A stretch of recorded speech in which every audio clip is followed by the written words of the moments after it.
네, 감사합니다. 오늘 우리에게 주신 하나님의 말씀 함께 보도록 하겠습니다. 오늘 말씀은 요한복음 15장 1절부터 11절까지 말씀입니다. 요한복음 15장 1절부터 11절까지 말씀입니다. 열매 맺는 인생이라는 제목으로 우리 함께 말씀 나누도록 하겠습니다. 우리 함께 말씀 읽을 때 저 한 절, 여러분 한 절 교독하고 마지막 절은 합독하도록 하겠습니다. 나는 참 포도나무요, 내 아버지는 농부라.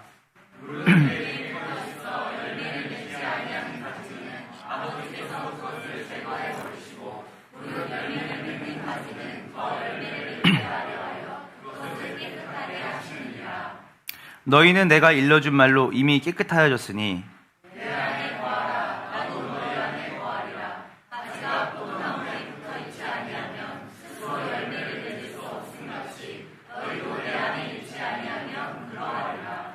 나는 포도나무요, 너희는 가지라. 그가 내 안에, 내가 그 안에 거하면 사람이 열매를 많이 맺나니 나를 떠나서는 너희가 아무것도 할 수 없음이라. 사람이 내 안에 거하지 아니하면 가지처럼 밖에 버려져 가느니 사람들이 그것을 모아다가 불에 던져 사르느니라.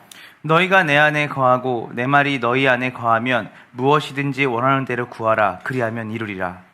너희가 열매를 많이 맺으면 내 아버지께서 영광을 받으실 것이요 너희는 내 제자가 되리라. 아버지께서 나를 사랑하신 것 같이 나도 너희를 사랑하였으니 나의 사랑 안에 거하라.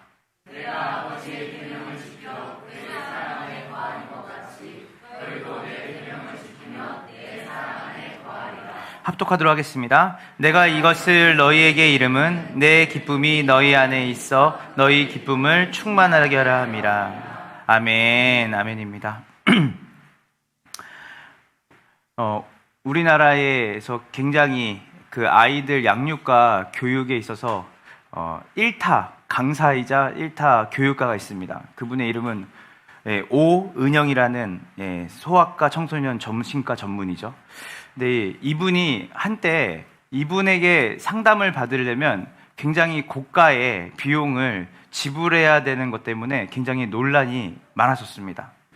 그래서 많은 사람들이 이분이 입는 옷부터 시작해가지고 이분에게 상담받는 상담 비용까지 총망라해서 너무 이분이 많은 것들을 요구하고 또 그것들을 통해서 자기의 부와 모든 걸 많이 누린다라는 것 때문에 막 인터넷이 또 SNS가 시끄러웠을 때가 있습니다.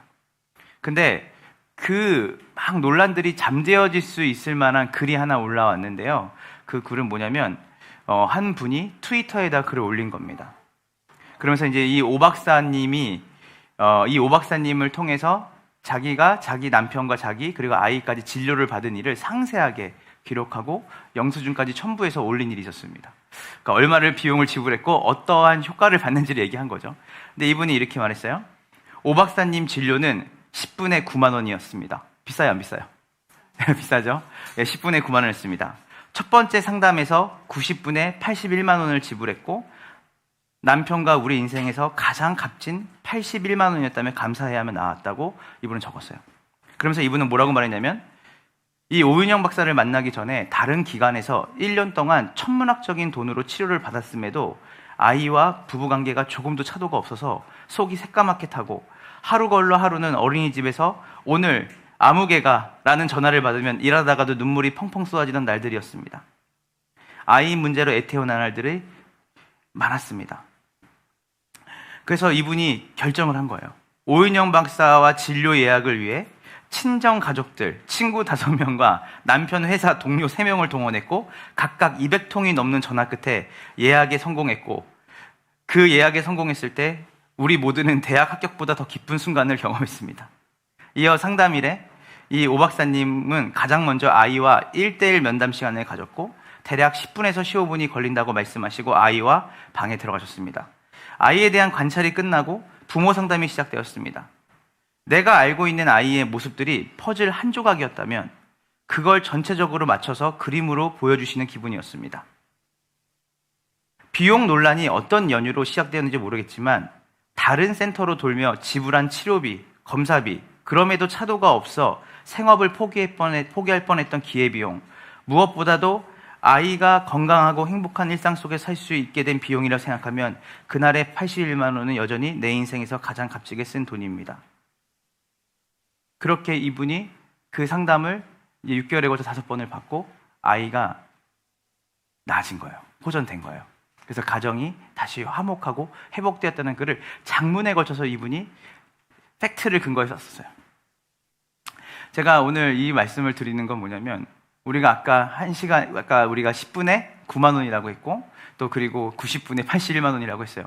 들었을 때는 엄청 비싼 돈 같지만, 사실 이분들에게는 그 81만 원이 아깝지 않을 만큼의 귀한 시간이었다고 이분들이 고백하는 걸 보게 되는 거죠.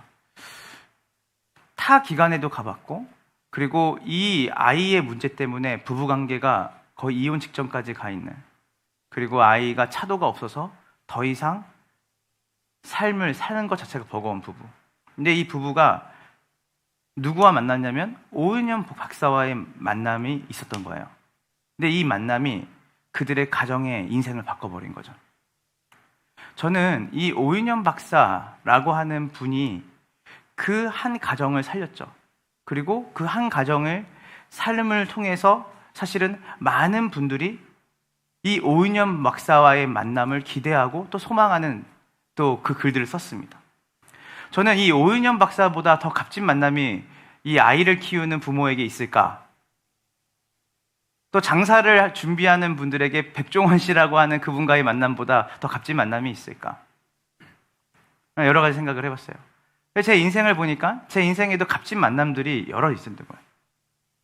생각해보니까 가장 먼저 우리 부모님과의 만남이 너무 감사했고, 또 우리 친인척 가족들과의 만남이 너무 좋고, 또 그리고 제 은사 목사님, 또 선교사님들, 또 여기 있는 함께하는 교회 성도님들, 또 함께 사역하는 사역자들과의 만남. 근데 그렇게 그 만남에 대해서 깊이 생각하다 보니까 가장 나한테 값진 만남은 무엇이었을까를 생각해 보게 됐어요. 그 중에서도. 그랬더니 죄송합니다, 여러분들이 아니라 예수 그리스도와의 만남이었어요. 그분과의 만남이 저한테 가장 귀했죠.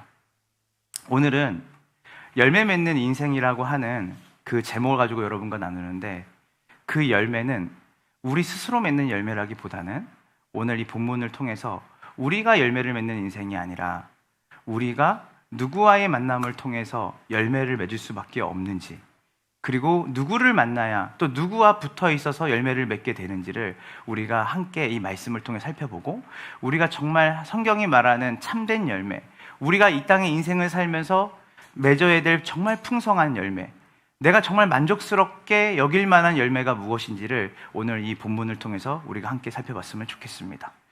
우리가 다 같이 우리 15장 1절, 2절 읽어보도록 하겠습니다. 준비, 시작. 나는 참 포도나무요, 내 아버지는 농부라. 2절입니다. 무릇 내게 붙어있는 열매를 맺지 그것을 제거해 버리시고 유른 열매를 맺는 가지는 더 열매를 맺게 그것을 깨끗하게 하시니라. 아멘.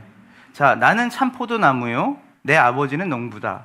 사실 이거는 지금 우리가 읽고 있는 게 신약이죠. 신약 성경인데, 사실 구약에는 이제 비유를 들어서 그 하나님과 그리고 그 이스라엘이라고 하는 그 나라를 어떻게 비유했냐면 농부와 그 포도나무로 많이 비유했어요. 참내나무와 포도나무와 또 포도밭과 또 그것을 돌보는 농부, 또 정원을 돌보는 정원사와 또 그 정원에 대한 이야기, 또 양과 목자에 대한 이야기로 하나님과 누구의 관계를, 이스라엘과 또 우리와의 관계를 구약에서는 많은 비유를 통해서 말하고 있거든요. 그러면서 예수님이 뭐라고 말씀하시냐면 2절에 보니까 또 이 메타포를 쓰세요. 나는 누구냐면 나는 포도나무고 너희는 뭐다? 가지다. 예, 이 가지는 바로 여기 계신 여러분들을 얘기하는 거예요. 예수 그리스도를 믿고 또 그 분을 따르려고 하는 분들이 뭐라는 거예요? 여기서 가지라는 비유를 쓰는 거예요. 예수님은 누가 되는 거죠? 포도나무가 되는 거예요. 가지와 포도나무 관계로 여러분과 그분의 관계를 묘사하고 있는 것이죠. 그런데 2절을 보니까 좀 잘 이해가 안 돼요. 언뜻 보면. 왜냐하면 물은 내게 붙어 있어 열매를 맺지 아니하는 가지는 아버지께서 그것을 제거해 버리시고 물을 열매 맺는 가지는 더 열매를 맺게 하려 하여 그것을 깨끗하게 하시느니라 라고 하는데, 사실 여기서 뭘 얘기하느냐면 잘 붙어 있어, 안 붙어 있으면 어떻게 할 거야? 내가 너를 제거해 버릴 거야. 내가 너희를 없애 버릴 거야. 좀 두려운 말씀이에요. 사랑의 하나님이 어떻게 이렇게 마음에 안 든다고 자기에게 붙어있는 가지를 열매를 못 맺는다고 잘라버리지? 좀 참고 기다려주시지. 이런 생각할 수 있어요. 우리 한번 또 6절 한번 볼까요? 15장 6절입니다. 우리 다 같이 시작. 사람이 내 안에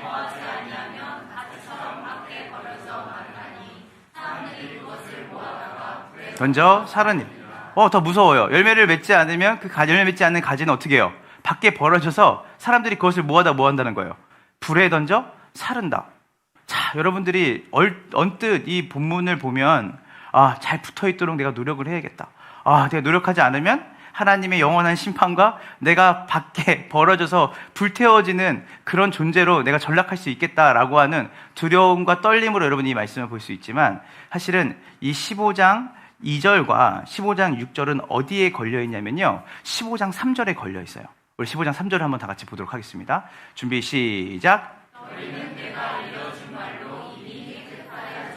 자, 이런 말입니다. 지금 2절에 너희가 내 안에 거하고 나랑 붙어있지 않으면 열매를 맺을 수 없는데, 열매를 맺지 못하면 너희는 제거해서 버려질 거야. 그래서 우리는 여기를 보면 무서워. 내가 떨어질 수 있고 버려질 수 있겠구나 라고 생각하지만, 3절은 우리가 뭐냐면 너희는 내가 일러준 말로 이미 뭐 했다? 여기서 깨끗해졌다는 말은 뭐냐면 여러분들이 이미 하나님의 자녀와 백성이 되었다는 거예요. 자, 그래서 우리가 이 2절과 6절만 보면 버려질 수 있고 우리가 버림받을 수 있고 심판받아서 멸망의 길로 갈 수 있다고 생각하지만 그렇지 않죠. 3절은 뭐냐면 너희는 이미 가지야. 너희는 이미 열매를 맺게 될 거야. 너희는 이미 깨끗해졌어. 자, 그럼 이제 다 바뀌어요. 여기에 대한 본문을 읽을 때 여러분이 강력한 심판과 버려짐에 대한 이야기로 들었지만 이미 뭐 하는 거예요? 이미 깨끗해졌다는 걸 전제로 하는 거예요. 이미 열매를 맺을 수 있는 존재가 되었다는 걸 전제로 하고 이 2절과 6절을 했다는 말씀하셨던 거예요. 그럼 이렇게 얘기하면 더 쉽겠어요? 제가 사랑이가 한 달 전에 갑자기 반팔을 꺼내 입었어요. 반팔을. 교회 가는데 반팔을 입고 나가겠다는 거예요. 날씨가 추운데. 그러면 제가 보니까 아내가 뭐라고 말하냐면, 사랑아, 너 그렇게 입고 나가면 뭐해? 얼어 죽어. 여러분, 정말 얼어 죽을까요?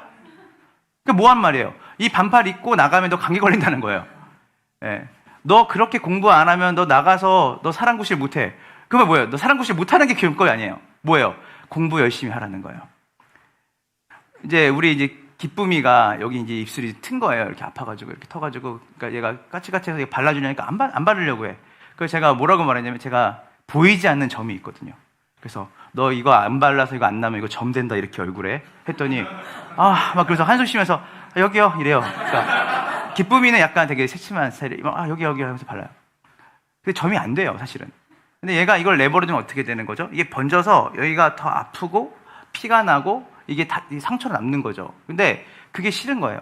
그러니까 무슨 말이냐면, 우리가 성경에서 말할 때 do not, 너 이거 하지 마. 이거 하면 내가 너 고아처럼 버릴 거야. 너 이거 하면 내가 너를 영영히 죽음의 길을 던질 거야. 근데 여러분이 그 맥락 속에서 뭘 놓치지 말아야 되냐면, 하나님이 어떤 마음으로 그 얘기를 하시는지를 아셔야 되는 거예요. 여기서 이 본문은, 그래서 이 2절과 6절은 우리에게 너 내 안에 거하려고 해라, 안 하면 너 그 행위에 따라서 내가 너를 버릴 거야가 아니라, 너가 내 안에 거하는 게 좋지 않겠냐. 난 네가 내 안에 거했으면 좋겠다. 내 안에 거해서 네가 열매를 많이 맺었으면 좋겠다. 너 이거 내 안에 거하지 않으면 너 열매 맺을 수 없어. 내 안에 거하지 않으면 너 행복할 수 없어. 내 안에 거하지 않으면 너 참되게 만족한 삶을 살 수 없어. 내 안에 거했으면 좋겠다 라고 말하는 하나님의 사랑의 겉면으로 우리가 이 맥락을 이해해야 되는 것이죠. 우리 요한복음 6장 56절을 한번 볼게요. 요한복음 6장 56절입니다. 자, 다 같이 준비 시작.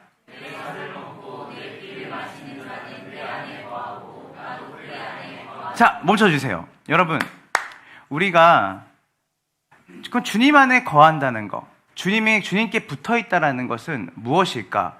그래서 요한복음 6장 56절을 보면 더 이거는 좀 심각한 말 같은데, 내 살을 먹고 내 피를 마시는 자는. 그래서 초대교회, 특히 로마가 기독교를 박해했을 때 박해했던 이유 중에 하나가 뭐냐면, 얘네들이 자기들끼리 모여서 뭐 하냐면 항상 무슨 피와 살을 먹는다는 거예요.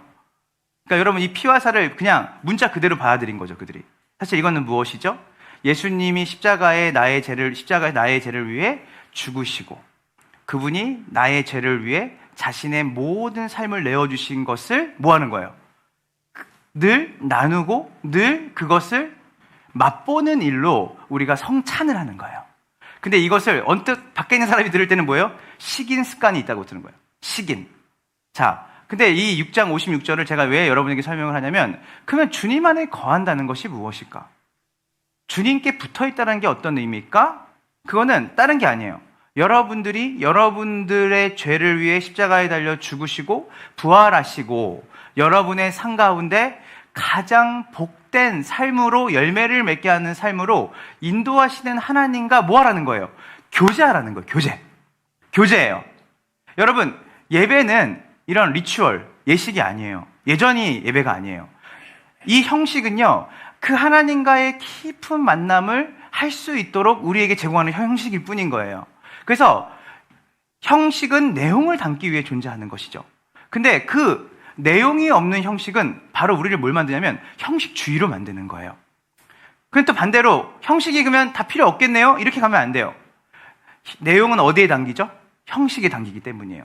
그래서 내용과 형식은 불가분의 관계지만 우리가 조금 더 중요하다고 생각하는 것은 무엇이냐면 내용이에요. 자, 그래서 우리가 예수님을 따르고 예수님께 나아가 기도하고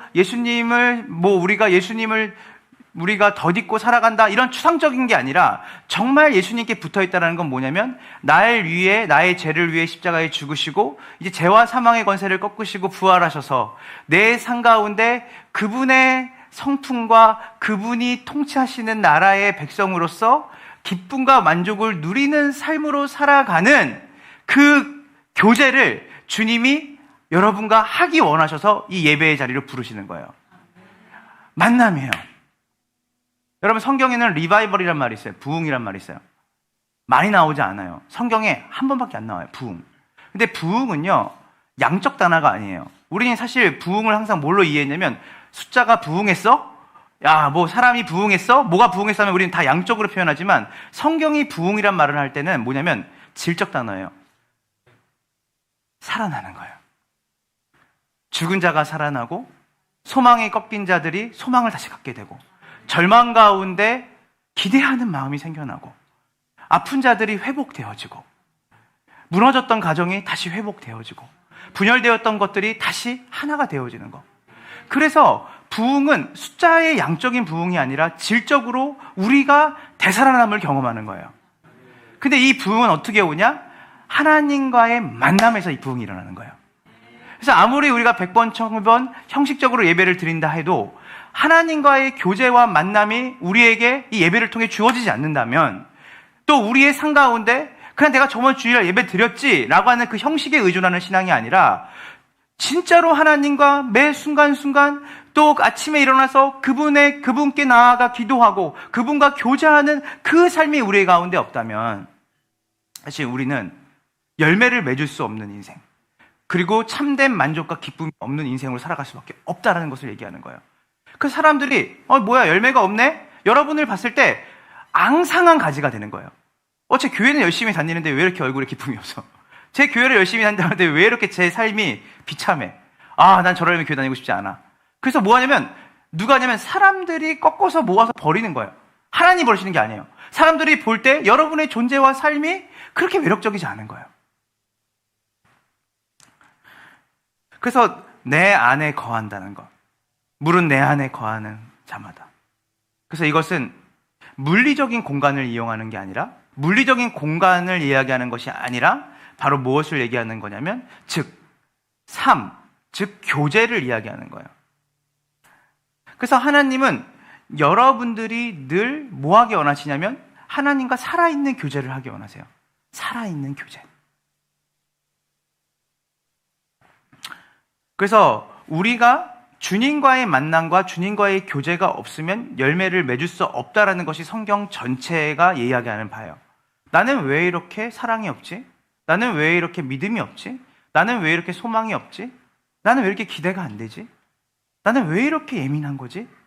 나는 왜 이렇게 삶이 퍽퍽한 거지? 주일 예배 매주마다 나가서 예배 드리고 그냥 내가 그냥 교회에 있는 공립에 빠지지 않는다는 왜 이렇게 예민한 거지? 아니에요, 여러분. 이벤트가 아니에요.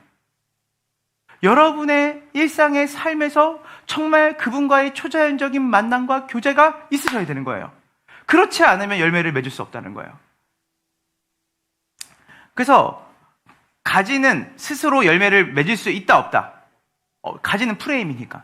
프레임은 열매를 맺을 수 없어요. 그래서 가지가 스스로 열매를 맺으려면 어떻게 해야 돼요? 다이소에서 사가져와야 돼요. 다이소에 사가져와서 붙여야 돼요. 데코해야 돼요. 근데 이거는 여러분의 열매가 아니에요. 그냥 여러분들이 위장하는 거죠. 그래서 가지가 스스로 내가 착하게 살아야지, 내가 좋은 남편 돼야지, 내가 좋은 아빠 돼야지, 내가 뭐 하면 뭐 하냐면 자기에게서 열매 나오는 게 아니라 그냥 남들이 하는 거, 누군가의 비교, 누군가의 누군가의 시선에 따라서 내가 나를 위장하는 게 능숙한 거예요. 실제로는 열매를 맺을 수 없는 존재인데 열매를 맺을 수 없는 존재이라는 것을 자기가 알아요. 그러니까 뭐 하는 거예요? 자기의 힘이 아니라 누군가의 힘을 계속 빌려오고 누군가의 소유와 누군가의 지식을 계속 빌려오는 거예요. 그러나 실제로는 자기 자신이 아닌 거예요. 가지가 열매를 맺으려면 나무에 붙어 있어야 돼요. 나무에 붙어 있어야 돼요. 우리의 인견, 우리의 수고가 아니라 끊임없이 예수 그리스도라고 하는 그 나무와의 인격적인 교제가 있어야 뭐가 나오냐면 열매를 맺을 수 있는 것이에요. 저는 가장 우리가 생각을 잘해야 되는 게 뭐냐면 기독교는 착한 일을 하고 좋은 일을 하는 게 기독교가 아닙니다. 가끔 이런 얘기 있어요. 교회 다니는 사람이 착한 일을 해야지. 교회 다니는 사람들이 쓰레기도 잘 줍고 교회 다니는 사람들이 주변에 좋은 사람이 돼야지. 교회를 다니면서 그렇게 살면 안 되지. 자, 제가 이거를 좀 약간 여러분들과 좀 교정하고 싶어요. 그래서 언뜻 보면 예수 믿는 사람들이 어디에 관심이 있냐면 도덕적으로 윤리적으로 착하게 살아가는 것이 기독교인이라고 생각을 해요. 여러분, 도덕적이고 윤리적인 것이 나오지 말아야 된다는 게 아니라 도덕적이고 윤리적인 것은요 결과예요. 그래서 우리는 유교도 뭘 말하냐면 예의를 중시하고 주변 사람들에게 선을 행하라고 말해요. 불교도 그것을 얘기해요. 이슬람은요, 제가 이슬람 국가 가서 깜짝 놀랐잖아요. 북아프리카 가서. 거기는 빵을 어떤 전봇대 같은 데 빵을 다 모아놓더라고요. 마을에 먹다 남은 빵을. 왜요? 그 동네에 거지들이 와서 굶어 죽지 않게 하려고 그 일들을 해요. 근데 그거를 그냥 거기 문화예요. 근데 우리는 계속 어떻게 가냐면 우리가 이 주변에서 어떻게 하면 착한 일을 하고 선한 일을 할까? 그래서 우리가 어떻게 그리스도임을 증명할까?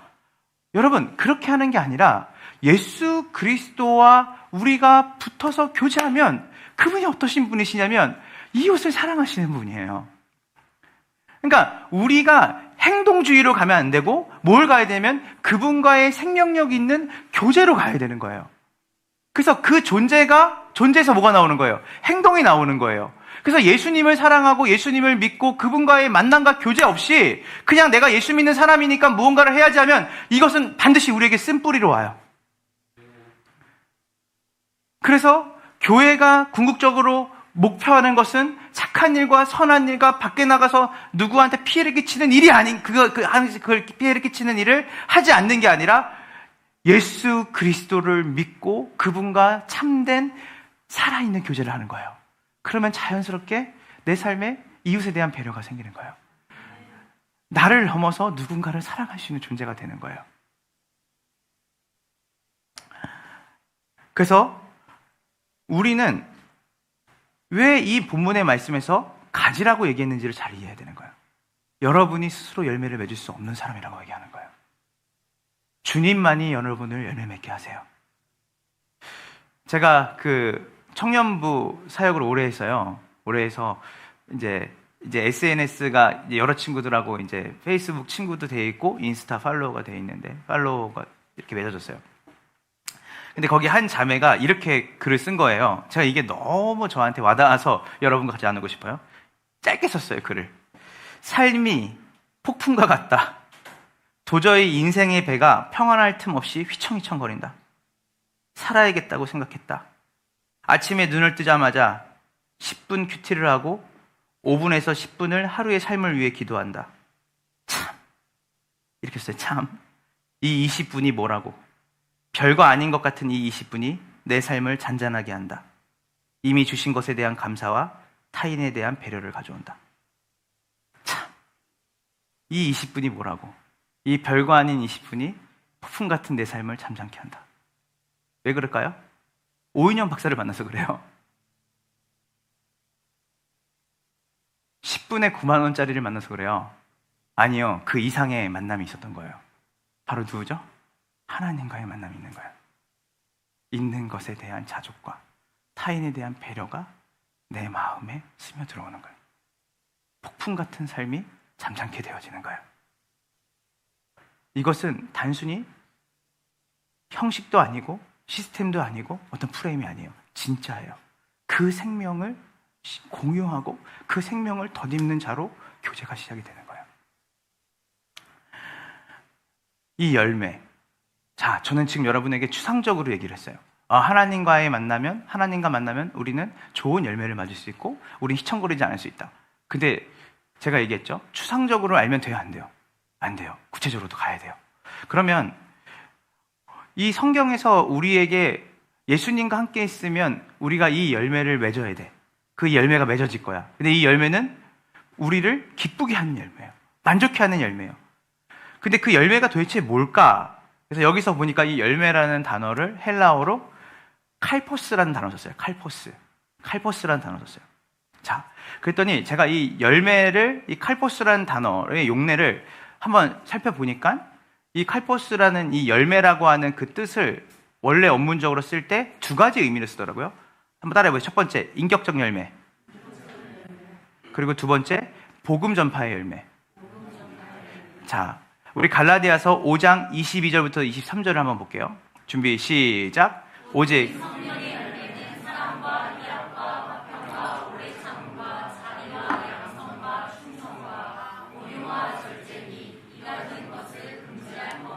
자, 열매를 치니까 우리가 맺는 열매는 어떤 열매를 원해요? 우리의 삶이 돈이 많아지고 우리 교회가 숫자가 많아지고 예를 들어서 우리 교회 건물이 커지고 넓어지는 것으로 교회가 설립 예배 드렸는데 열매가 많아요? 그러면 다 100% 이어질 분이에요. 설립 예배 드리고 숫자가 많아졌냐는 거예요. 근데 성경은 우리에게 뭐라고 했냐면 진짜 성경이 말하는 열매. 그러니까 여러분들이 신앙생활을 하면서 계속 여러분 안에 뭐가 있냐면 잘못된 개념을 바른 개념으로 대치를 해야 되거든요. 그러니까 우리가 늘 부흥을 양적으로만 생각했기 때문에 부흥이 질적 단어라는 걸 잘 몰랐어요. 성경은 부흥을 한 번도 양적 단어로 써본 적이 없어요. 그리고 성경이 말하는 열매는 우리가 생각했는 것처럼 야, 너 많은 열매 맺었어. 숫자의 많음을 얘기하지 않아요. 성경이 말하는 열매는 아까 말했죠. 윤리적이고 인격적인 열매를 얘기하는 거예요. 사랑과 희락과 화평과 오래 참음과 자비와 양성과 충성이 너네 교회에 보여? 이렇게 얘기하는 거예요. 너네 가정에 열매가 많니? 예, 우리 조영래 목사님 딸 이름이 조열매예요. 예, 열매가 한 명 있죠. 근데 열매. 그래서 우리가 생각할 때 우리가 생각하는 열매가 아니라 하나님이 주시고자 하는 열매는 뭐예요? 사랑이에요. 하나님이 주시고자 하는 열매는 뭐예요? 희락이에요. 기쁨이에요. 하나님이 주시고자 하는 열매는 뭐예요? 절제예요. 하나님이 주시고자 하는 열매는 오래 참는 거예요. 하나님이 주시고자 하는 열매는 뭐예요? 선한 일을 행하는 거예요. 자, 이게 어디서 나온다고요? 바로 하나님과의 인격적인 살아있는 교제를 할 때 나오는 거예요. 여러분, 이 열매 맺으시기 원하십니까? 네. 자, 그리고 에베소서 5장 9절을 볼게요. 또 이 단어도 여기도 칼포스예요. 준비, 시작. 빛의 열매는 모든 착함과 의로움과 진실함에 있느니라. 자, 그래서 열매는 뭐예요? 착함이에요. 열매는 뭐예요? 의로움이에요. 열매는 뭐예요? 진실함이에요. 자, 우리 하나 재밌는 우리 이야기를 성경에 찾아볼게요. 열왕기상 3장 6절을 보면 하나님이 솔로몬이라고 하는 왕이 있거든요. 근데 그 왕이 그 아버지 다윗이요. 어떤 왕이었냐면 만주벌판 달려라. 네, 감사합니다. 예, 광개토대왕. 그러니까 이스라엘 영토를 17배나 확장시킨 왕이 누구냐면 다윗이에요. 그러니까 여러분이 광개토대왕 잊고 싶어도 잊어지지 않잖아요. 그러니까 어디 우리 국사를 배우거나 뭘 배우면. 왜냐면 광개토대왕만큼 그 자그만한 그 영토를 가진 이스라엘을 국가체제를 만들고 정말 다른 나라가, 이방 나라가, 다른 외세가 볼 때, 와, 저 나라는 정말 강력하다라고 말할 수 있는 나라를 만든 사람이 누구예요? 다윗이에요. 그러면 다윗 다음에 왕이 누구였냐면 이스라엘에 누구였을까요? 솔로몬이라는 왕이에요. 그러니까 솔로몬이, 여러분 이때까지 지금 3장 6절은 솔로몬이 이제 막 왕위에 오르게 된 거예요. 근데 여러분, 우리 설립 예배 때 유기성 목사님 오셨잖아요. 유기성 목사님 오시는 거 은퇴식을 제가 이제 또 유튜브로 봤는데, 유 목사님의 은퇴와 새로 오신 담임 목사님의 이제 담임 목사 위임을 축하하는 자리에 이제 한 교회, 그 주변에 있는 한 교회 목사님이 이렇게 얘기하시더라고요. 후임 목사가 가장 두려운 게 뭐냐면 너무나 목회를 잘했던 선대 목사의 뒤를 잇는 거래요. 솔로몬이 어떤 마음이었는지 아시겠죠? 다윗의 뒤를 이어서 솔로몬이 왕이 됐어요. 그리고 솔로몬이 하나님께 1000번제를 이제 1000마리의 동물을 하나님께 불태워서 하나님이 그것을 보시면서 제물을 바친 거예요. 우리 허문금하는 것처럼 드린 거예요. 그랬더니 하나님이 이 솔로몬의 꿈 중에 나타나세요. 꿈인지 환상인지 모르는데 하나님이, 야, 너 무엇을 갖고 싶냐? 그러니까 하나님의 마음에 감동이 됐겠죠? 너 무엇이 갖고 싶어?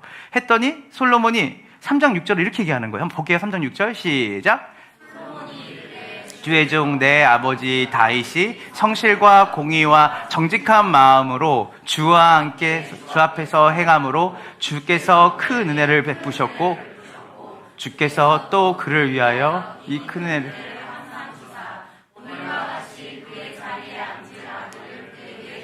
자, 본문 그대로 띄워주세요. 자, 여기 보세요. 솔로몬이 이렇게 얘기한 거예요. 제가 아버지의 아들로서 아버지를 지근거리에서 늘 유심히 본 거죠. 이 아들이.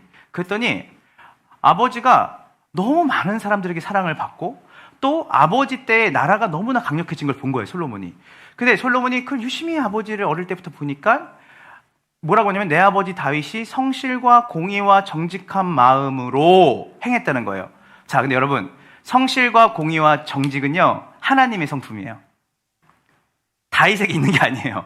그러니까 솔로몬이 비밀을 하나 안 거예요. 뭘 알았냐면, 우리 아버지 다윗을 보니까 다윗이 성실과 공의와 정직한 마음으로 행하는데 그것은 비결이 있는 거예요. 다윗에게서 나오지 않았다는 것을 솔로몬이 알았어요. 뭐냐면 주께서 그에게 큰 은혜를 베푸셨고 주께서 또 그를 위하여 이 큰 은혜를 항상 주사. 그 말은 뭐냐면 항상 다윗이 누구와 함께 있기를 원했던 거예요. 하나님과 함께 원했던 거예요.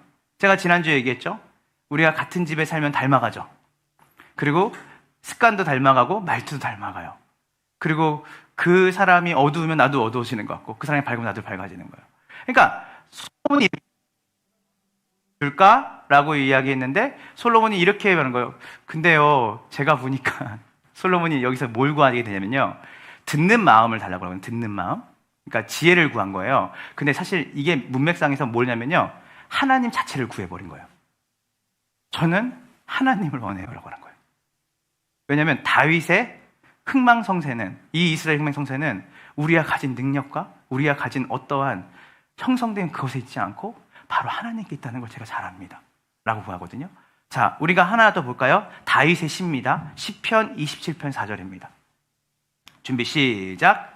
내가 여호와께 바라는 한 가지 일, 그것을 구하리니 곧 내가 내 평생에 여호와의 집에 살면서 여호와의 아름다움을 바라보며 그의 성전에서 사모하는 그것이라. 예, 다윗이 바랄 게 얼마나 많았겠어요, 그죠? 근데 뭘 바랬어요? 한 가지? 하나님의 집에 살면서 여호와의 아름다움을 바라보면서 그의 성전에 사모하는 것이에요. 다윗이 물론 인간이기 때문에 실수할 때도 있었죠. 그러나 다윗의 전 삶에 뭐가 있었어요? 하나님의 은혜가 있었는데 그 은혜는 뭐냐면 하나님을 사모하는 은혜였어요. 그는 그래서 정직하게 나라를 다스렸어요. 그 아들이 후대에 평가한 거예요. 아버지가 그래도 공의롭게 하셨죠. 그러나 그것은 주께서 우리 아버지에게 함께 하심으로 큰 일을 주셨기 때문에 가능한 것이죠. 저는 오늘 여러분들의 삶 가운데 내가 착한 사람이 되고 선한 사람이 되고 마음이 넓은 사람이 되어야지로 여러분 기독교 신앙을 정의하지 않고 하나님과 살아있는 교제를 하는 것, 그리고 그 하나님과 친밀하게 함께 더불어 살아가는 것을 여러분의 삶의 목표로 뒀을 때 자연스럽게 맺어지는 열매가 사랑과 희락과 화평과 공유와 정의라는 것을 믿으시기를 간절히 소망합니다. 그래서 첫 번째 열매는 뭐예요? 인격적이고 윤리적인 열매를 얘기하는 거예요. 그럼 두 번째는 제가 뭐라고 했죠? 복음 전도의 열매, 복음 전파 열매를 얘기했어요.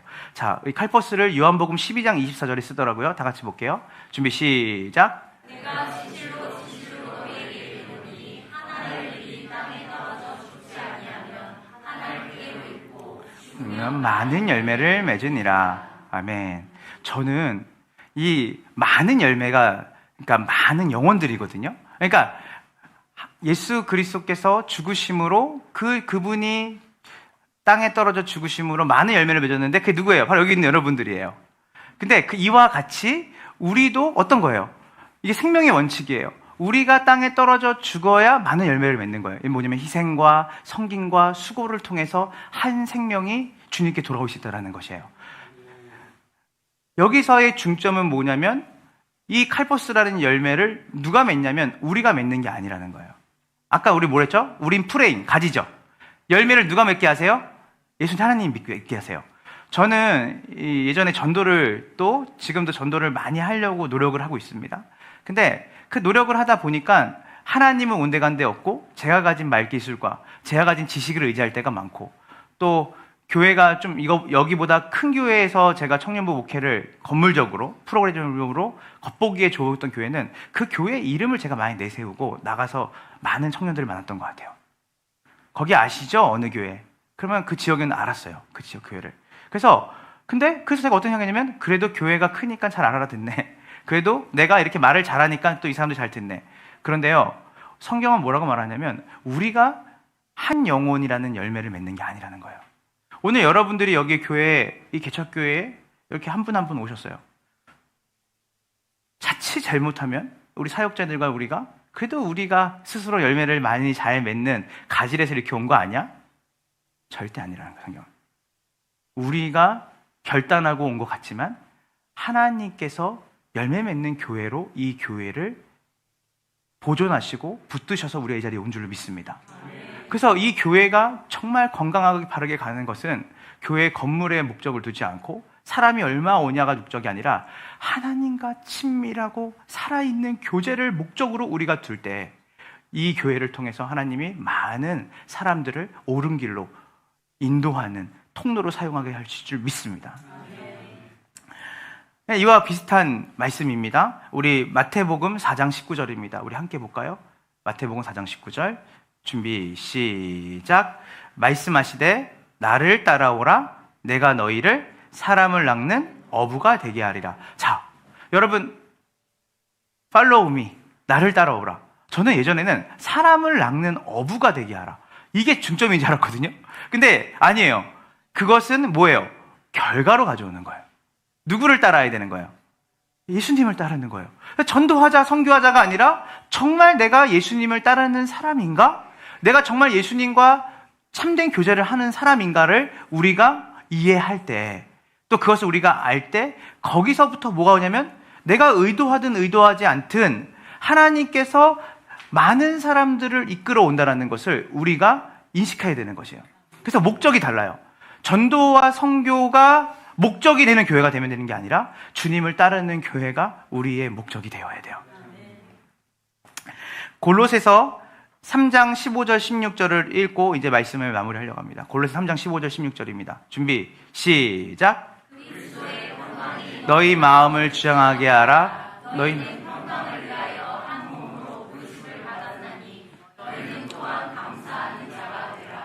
그리스도의 말씀이 너희 속에 풍성히 거하여 모든 지혜 건면하고 시와 찬송과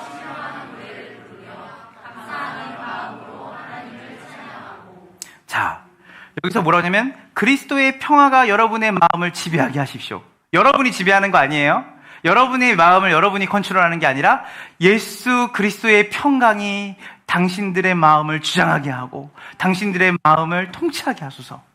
그리고 뭐라냐면 여러분의 그리스도의 말씀이 여러분이 여러분에게 하는 말 말고 여러분들이 내 자신을 컨트롤하려고 하는 말이 아니라 아니면 주변에 있는 여러 미디어 대중매체들이 말하는 그 말씀이 아니라 그리스도의 말씀이 여러분 가운데 풍성히 뭐하게 하소서? 살아있게 하소서. 원래 원문은 이렇게요. 살아있게 하소서.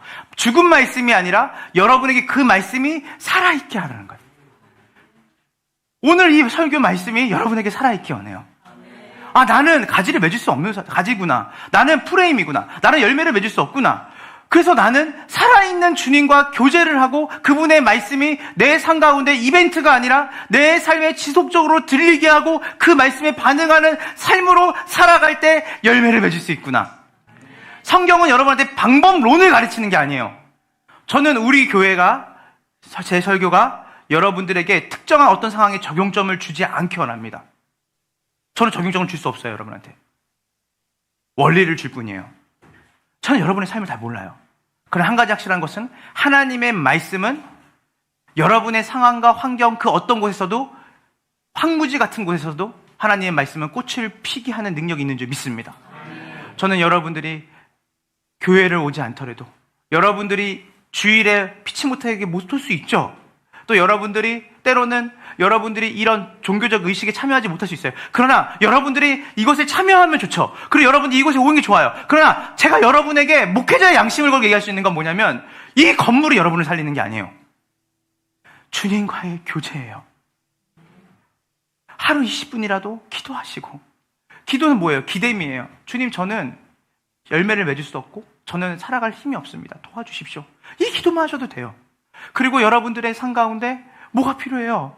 주님의 말씀, 그러니까 하나님이 나를 어떻게 사랑하셨는지, 그리고 주님이 나에게 어떻게 권면하시는지, 그래서 그 권면대로 살기를 원합니다라는 것을 우리가 기도하기 전에 주님의 말씀이 있어야 그 말씀 붙잡고 기도할 수 있는 것이에요. 많은 시간 들이지 마세요. 여러분, 많은 것을 꿈꾸지 마시고, 여러분이 아까 그 자매가 고백했던 것처럼 인생이 폭풍과 같다. 폭풍과 같은 자매예요, 진짜로. 가정이 너무나 어렵고, 그리고 결혼 정년기가 훌쩍 넘었는데 뭐 하는 건 없고, 아픈 부모 모시고 사는데 자기 인생이 보이지 않고, 뭘 해도 딱히 성과를 거둬본 적이 없는 자매예요. 그러니까 나이가 30대 후반으로 가면서 얼마나 비참하고 힘들었겠어요, 자기가. 그러니까 가장 먼저 논 게 뭐냐면 하나님과의 교제보다는 자기가 스스로 열매를 맺으려고 노력했다는 거예요, 몇 년 동안. 그러니까 마지막에 뭐냐면 이러다 죽겠다 싶었대요, 자기가. 그런데 하나님께서 은혜를 주신 거죠. 큐티를 해야겠다는 생각이 들었대요. 집에 큐티책이 한 50권은 쌓여있대요, 안 본 큐티책이. 그때 큐티책을 꺼내서 하루하루 말씀을 먹어야겠다 하는데 일주일을 하니까 자기의 삶이 덜 잊혀버린다는 거예요. 그 놀라운 사실은 제가 예전에도 설교 때 한 번 했는데, 그렇게 이 자매가 2년 3년을 했는데 2년 3년을 꾸준히 한 거예요. 그랬더니 자기의 삶에 업앤다운이 없어졌대요. 저는 그게 어떠한 습관이라기보다는 그 자매가 이 아까 앞서서 말했던 오윤영 박사를 찾아갔던 그 어머니처럼 지속적으로 가장 고귀하고 귀하고 가장 위대하신 하나님을 매일 만나는 복을 누렸던 거죠. 저는 여러분들이 그 복을 누리기를 간절히 원합니다. 우리가 열매 맺는 게 아니라 주님이 열매 맺게 하시는 거예요. 제가 우리 첫째 딸이 이제 지금 벌써 초등학교 3학년이 됐는데 1학년 때까지는 이 아이랑 등산을 그래도 자주 갔어요. 우리나라에서 가장 그 험악하고 높은 산인 계양산을 저희가 그 아이랑 같이 둘이서 자주 갔어요.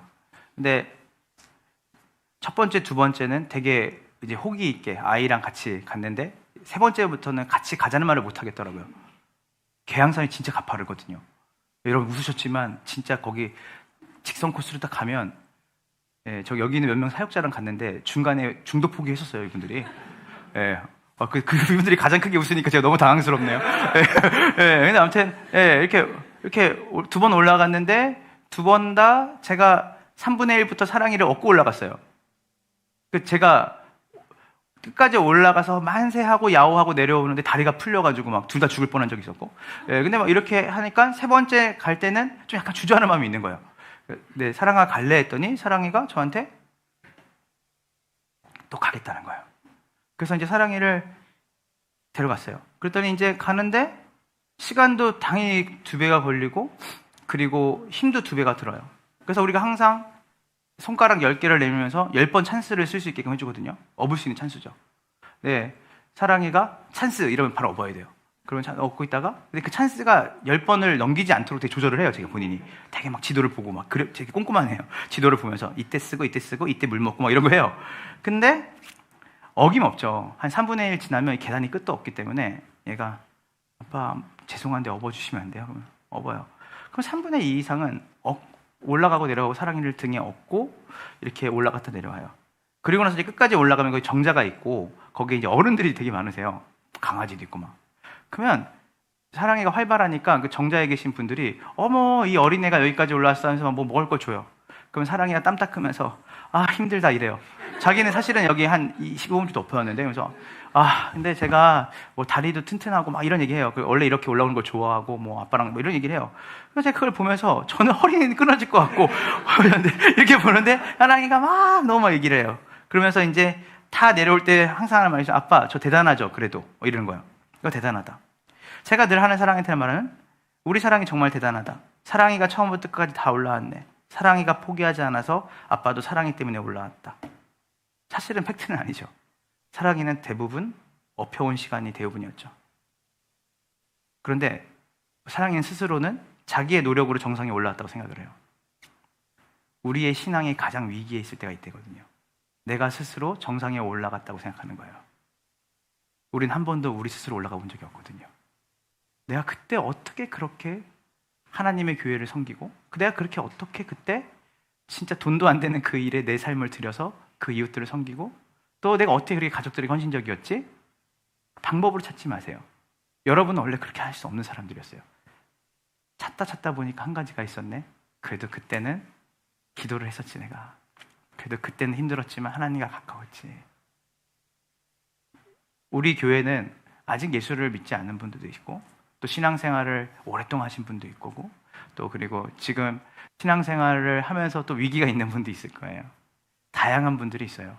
그러나 제가 오늘 이 본문을 통해서 한 가지 확실한 것은 우리 5절을 제가 이 말씀을 방점을 찍고 마치겠습니다. 다 같이 읽고 5절을 읽겠습니다. 오늘 본문 시작. 나는 포도나무여 너희는 가지라 그가 네 안에 내가 가다니 하며 사람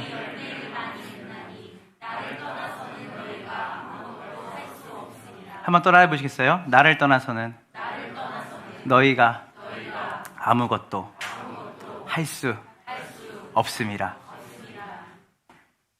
아직 예수를 알지 못하신 분도 계실 거고 또 그리고 예수를 오랫동안 믿으신 분도 계실 거고 또 그리고 예수님을 믿으면서 지금 이렇게 천천히 예수님을 알아가는 분도 있을 겁니다.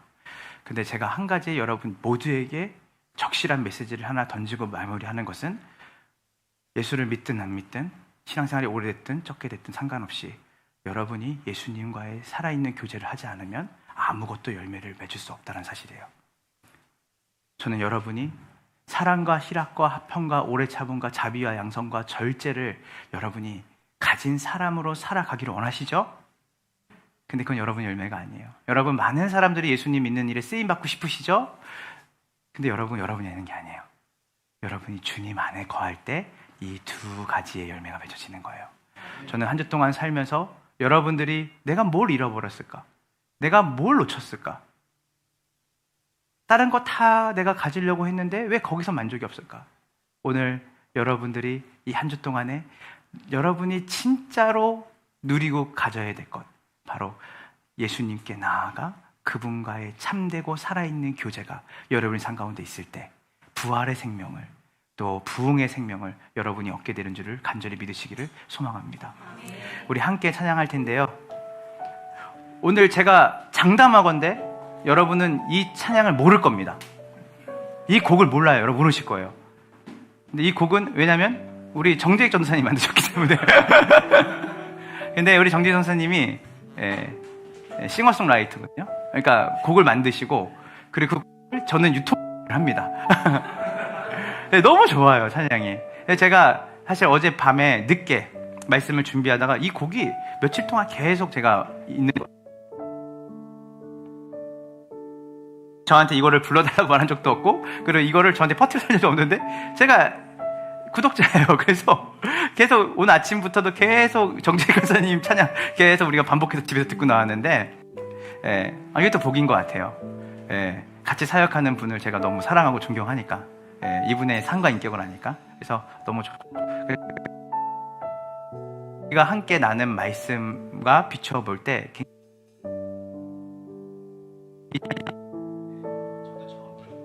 혼자는 많이 불러봤는데 그래서 저도 같이 떠듬떠듬 부를 테니까 여러분들 가사를 생각해 부르며 나갔으면 좋겠습니다. 우리 이 시간 다 같이 우리 함께 우리 곡조 있는 기도로 주님께 나아갑시다.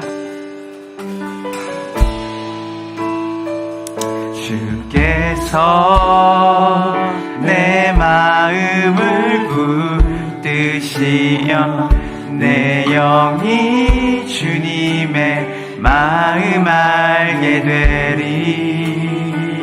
주께서 내 입술을 붙드시면 내 입이 주님의 이름 노래하리. 오 주님 나 원합니다. 주님 손에 붙들려 살아가기를. 사라질 것들의 마음을 빼앗기지 않고 영원한 복을 바라고 또 누리며 살기를.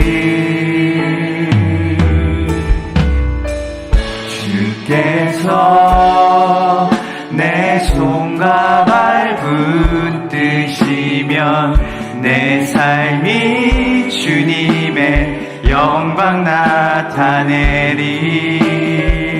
주께서 내 일상을 붙드시며 날마다 주님과 함께 우리 다 함께 한번 찬양하며 나갈까요? 처음부터 할게요. 주께서 내 마음을 붙드시며 내 영이 주님의 마음 알게 되리. 주께서 내 입술을 붙드시며 내 입이 주님의 이름 노래하리. 오 주님 나 원합니다. 오 주님 나 원합니다. 주님 손에 붙들려 살아가기를. 사라질 것들의 마음을 빼앗기지 않고 영원한 복을 바라고 누리며 살기를. 주께서 내 손과 발 붙드시며 내 삶이 주님의 영광 나타내리. 주께서 내 일상을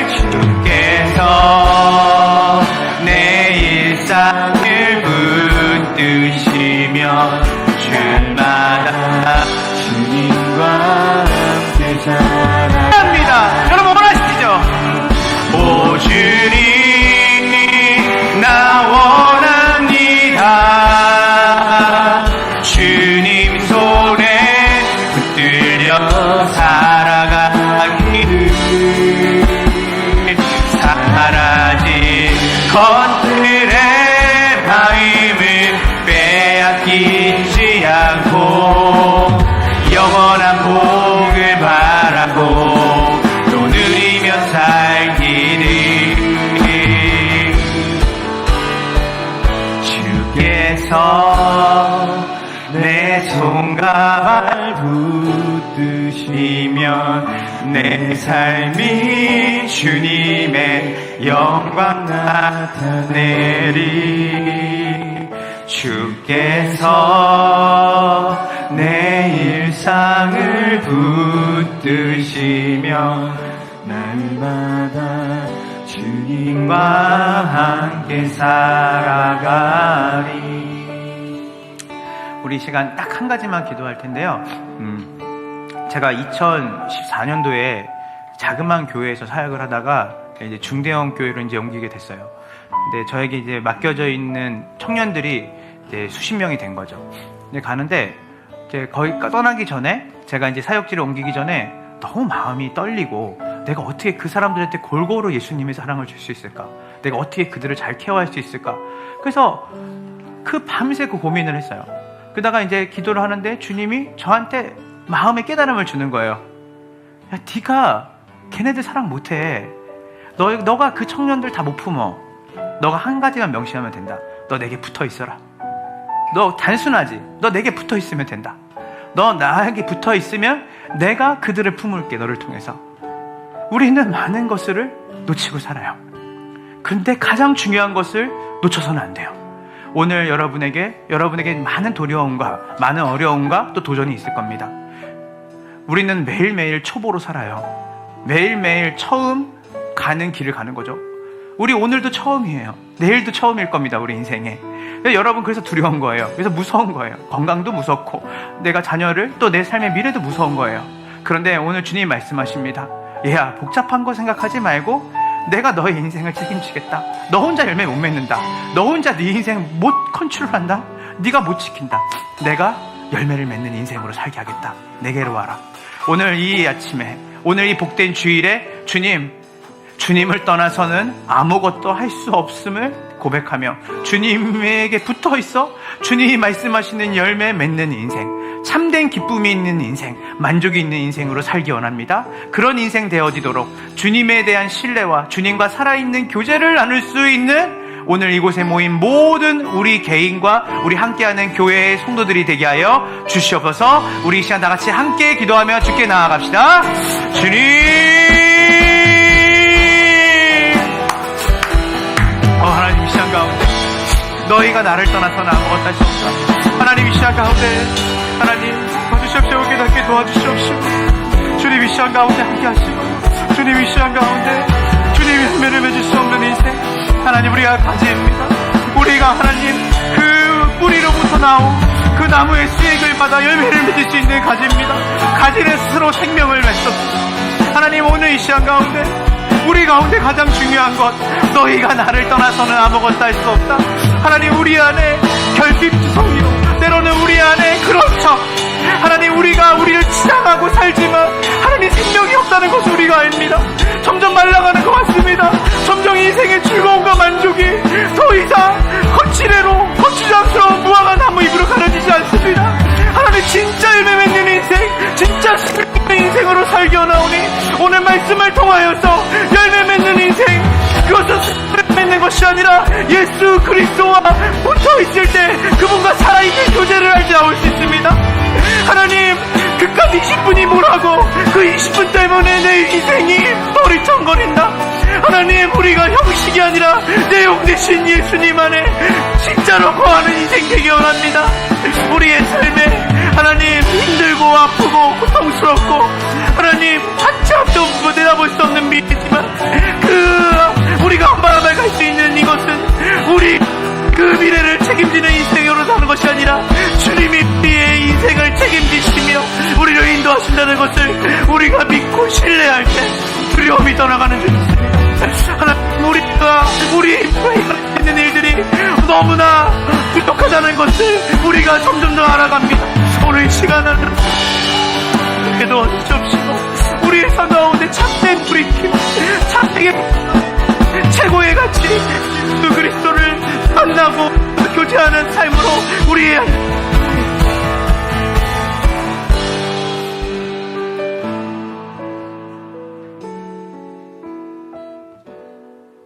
내가 곧 길이요 진리요 생명이니 나를 말미암지 않고는 아버지께로 올 자가 없느니라. 예수님이 길이 되십니다. 예수님이 생명이 되십니다. 예수님이 진리가 되십니다. 우린 다른 길을 찾지 않습니다. 우린 다른 곳에서 우리의 생명을 하나님 풍성하게 얻으려 하지 않습니다. 우린 다른 곳에 진리가 있다고 생각하지 않습니다. 예수님만이 길이시고 예수님만이 진리시고 생명이십니다. 그 예수님 안에 거할 때 참된 평안이 있고 그 예수님 안에 거할 때 가족을 사랑할 수 있는 힘이 거기서 나오고 그 예수님 안에 거할 때 나와 전혀 상관없는 사람들을 위해 기도할 수 있는 힘이 나오고 그 예수님 안에 거할 때 내 안에 교만함과 내 안에 헛된 가치를 바라보게 됩니다. 하나님 오늘 이 시간 우리 함께하는 교회가 교회들과 함께하기 이전에 이웃들과 함께하기 이전에 가장 본질적으로 하나님과 함께하는 교회 되게 하여 주시옵소서. 하나님 세상에 멋들어지고 세상이 볼 때 화려한 교회가 되기보다 주님 안에 거해서 주님이 맺으시는 열매를 우리를 통해서 세상이 보기 원합니다. 하나님, 우리가 그런 가지로 주님께 잘 붙어 있을 수 있도록 주님들 은혜를 주시고, 또 그리고 그 가지로 주님께 붙어 있을 수 있는 은혜를 이미 우리에게 허락해 주셔서 감사합니다. 한 주 동안 내 주변에 있는 지인들이, 내 주변에 있는 가족들이 깜짝 놀랄 만큼 내가 내 인격과 내 실력으로 맺을 수 없는 열매들이 한 주간에 풍성하게 맺어지는 경험을 주님과의 살아있는 교제를 통해 누리는 우리 함께하는 교회 성도들이 되어질 수 있도록 인도하여 주시옵소서. 지금은 우리 구주 예수 그리스도의 은혜와 아버지 하나님의 크신 사랑과 성령 하나님의 교통하심이 예수 안에 거하며 그분의 생명으로 열매 맺기를 원하고 강구하는 함께하는 교회의 모든 성도들의 가정과 그들의 미래와 그들의 모든 삶의 영역 가운데 지금으로부터 영원까지 함께 있을지어다. 아멘.